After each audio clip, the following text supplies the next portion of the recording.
Hello, Pisces rising. This is your new moon and Gemini forecast for June 17th. It's in your fourth house of home and family. And this is what you're starting a new phase in. Mercury is there as well.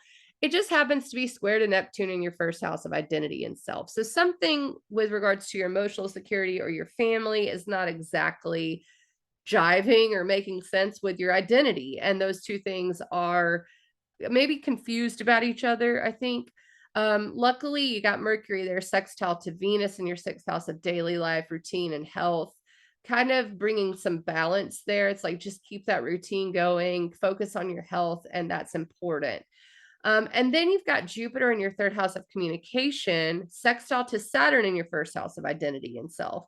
So, really, this clicks into place and it's opportunistic about communicating who you are to people and how you want to be seen and drawing boundaries around that. Maybe not being afraid to take short trips as well to get yourself out there, to show yourself. You're working on who you are as a person and how people see that and communicating that. And they're both very supportive of one another right now.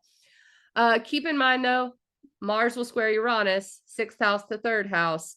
That's health, daily life, and routine to third house of decision making, communication, and short trips. So the routine may undergo a little bit of wobbliness. Like, for instance, if you're traveling or taking trips, which looks likely, keep in mind to safeguard your health, I think, around that time. And there could be something that just is out of the blue that comes up. You need to just be aware of a shift there.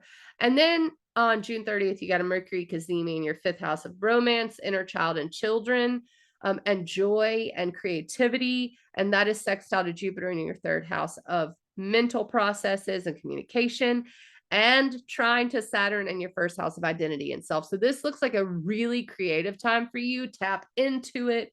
It's opportunistic. It's just the health routine and decision making that comes into play, but that's the whole summer. It's going to be a negotiation. So I'll see you on the flip side July 3rd for the full moon in Capricorn, which is also really good. Catch you on the flip side.